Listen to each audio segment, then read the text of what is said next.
Hey, well, good morning, good evening, good night, wherever you are, whenever you are listening to this podcast. My name is Philip, pastor of Journey here in Elgin, Texas. This is our Journey Through Scripture series. With the focus obviously on chapter 20, with the Ten Commandments. But these are the foundational understanding of God and the law that He has given us. And I feel like we do need to spend a little bit extra time on this. And I encourage you to read through slowly and to really think about what this means and how it impacts us. So if you hadn't had a chance, I encourage you, pause this, take a moment, read Genesis chapter 19 and chapter 20, and then come join us.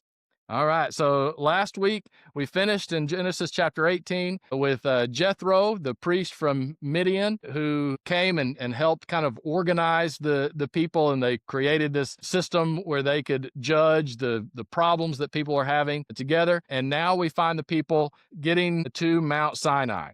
And so they're beginning to approach the mountain. This is a very important time. This is now Moses has kind of come full circle, if you will, right? Where he was speaking to God through the burning bush. Now the people are back in that same area and they're about to hear from God again. Chapter 19 is kind of the setup, if you will, to the Ten Commandments, the God giving the Ten Commandments. And it really shows the importance. I don't think we can underplay how important the Ten Commandments are to people of faith, but to the world. They truly have transformed the world, and they have brought so much good into the world. Whether people believe in God or not, if they will follow the Ten Commandments, that brings good into the world. And they're just a powerful set of principles and understandings of our relationship with God, our relationship with each other. And there in chapter 19, Moses went up to God, and the Lord called to him from the mountain. It says, "This is what you are to say to the descendants of Jacob, and what you are to tell the people of Israel. It says, you yourselves have seen what I did to Egypt, and how I carried you on eagle's wings and brought you to myself. Now, if you obey me fully and keep my covenant, then out of all nations you will be my treasured possession." So important to understand, God didn't just bring the people out of Egypt to set them free. He brought them out of Egypt to bring them to himself, to be able to use them to be a messenger to the world around them, right? That it wasn't just about freedom. That was a very important aspect of freeing them from slavery, but it was freeing them for a purpose. God wanted them to become more like him, to enter into a special relationship with him. It continues on, it says, although the whole earth is mine, right? So God is acknowledging that all of this is his. You will be for me a kingdom of priests and a holy nation. So he is calling on them to be holy, to choose to follow and to respond to God's teaching. And that's a call to all of us as well, that we can choose to be holy, to live according to God's purpose and desire. I want to say, a couple weeks, or I spent some time talking about the importance of the idea of freedom, and that God does desire for us to be free. And I believe that applies to nations, to be free, that we should value freedom. But there's more to just being free. That there is a responsibility that comes with that. That if we want to maintain that freedom, that we need to live according to the principles of God. Right? That is how we maintain that freedom. There was a French philosopher, and he was talking. Let's see, there it is. Alexis de Tocqueville. I know I'm butchering that. My French, I'm not up on my French pronunciations. So we're just going to call him Alex. And he wrote a book. It was called Democracy in America. And he was dealing with this issue of freedom and liberty. And he said this, he says, whoever seeks in liberty anything other than liberty itself is born for servitude. In other words, while liberty is magnificent, the only thing liberty guarantees is liberty, not goodness, not morality, not integrity. Liberty must be accompanied by higher values, because liberty alone will lead to moral chaos and ultimately servitude. Now, think that's very important to understand because that is the foundation of our country. But I believe that's based on a biblical understanding of freedom and adhering to a higher moral authority, right? That you need both, or you're going to lose both. And I think that speaks a lot to some of the craziness and the chaos that's going on around us now. Is that we desire to have freedom, but in our secular society, in many ways, we have turned our back on looking at a higher moral authority, and you can't have both.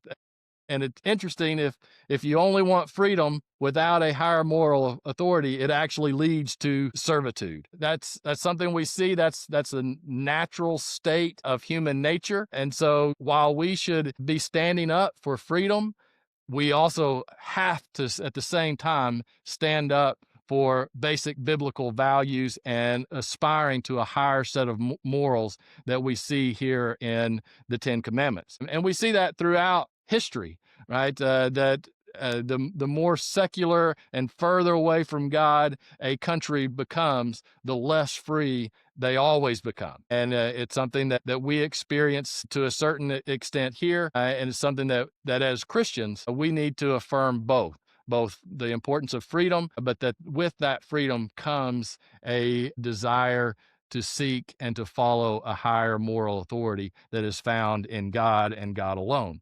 And so we see that starting in chapter 19. That's very important to understanding what's going on here with the Ten Commandments. Moses is talking to the people. He's telling them all this. And then the people respond together. He says, we will do everything the Lord has said, right? So they're in a good place. They're happy right now. They're not grumbling. They've had plenty to eat, plenty to drink. So they're like, okay, that sounds great. So they're in the mode for listening to God, which is good. And then God starts kind of laying out how important this is. And if you read there through chapter 19, you get a glimpse of the magnitude of what is to come. There in verse 12, it says, put limits for the people around the mountain and tell them, be careful that you do not approach the mountain or touch the foot of it. Whoever touches the mountain is to be put to death.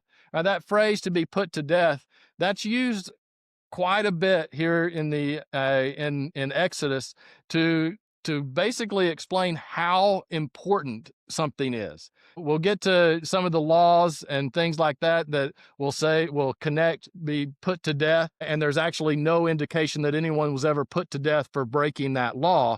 But what it's doing is it's elevating the importance of that. And I'm not saying that someone wouldn't have died if they would have passed the barriers, but that's a way of explaining that, hey, this is extremely important. So you're not even supposed to come close to this mountain, because God is going to be on this mountain and it is going to be holy ground, and he is going to be delivering something to you that is unbelievable great and more important than you can even imagine. And so we have the people gathered there, and then it's on the morning of the third day, there was thunder and lightning with the thick cloud over the mountain and the very loud trumpet blast.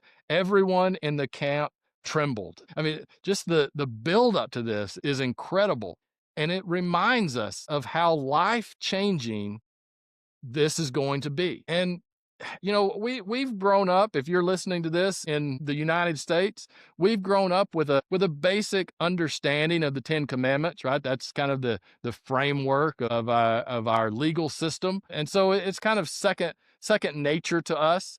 But it's important for us to remember that this was revolutionary. This was something that was totally different. There were lots of things about the Ten Commandments that were unique to history.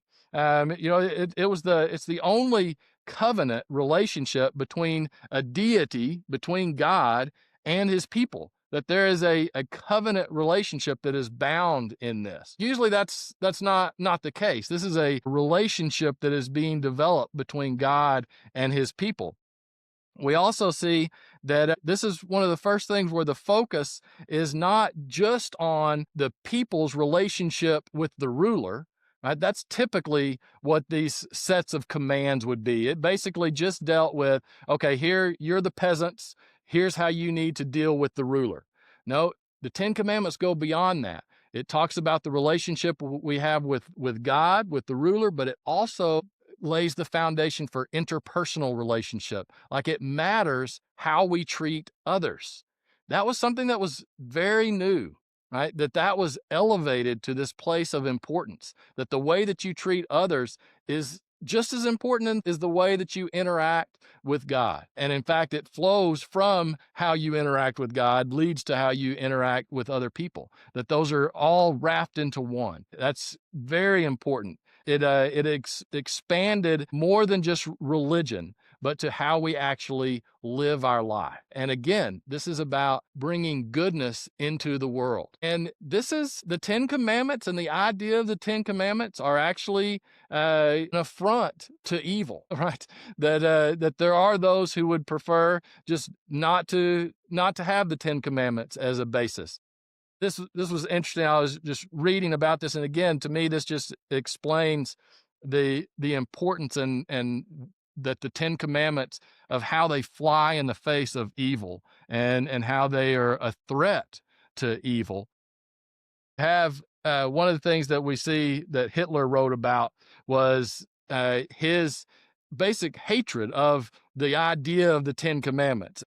And he would use Christianity and religion where he could. But there was a line in one of the songs that the Hitler Youth would sing. It said, "We are the joyous Hitler Youth. We do not need any Christian virtue. Our leader is our savior. The Pope and Rabbi shall be gone.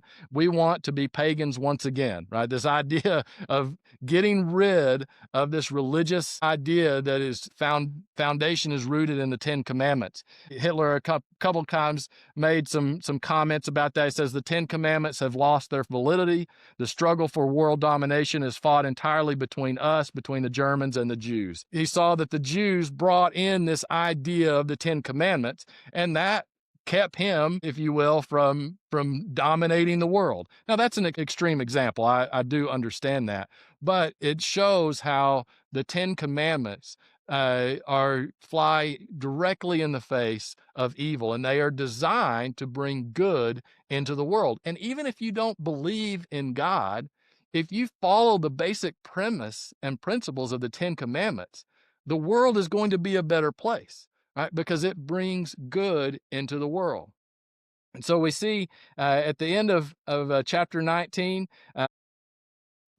Moses now has gone up and talked to God. Now he comes back, and the people are all gathered, and you can imagine they are listening to every word, right? We have this unbelievable scene that says they're terrified because there's lightning and thunder, and God is about to speak to them. And in chapter 20, it starts off and it says, "And God spoke all of these words."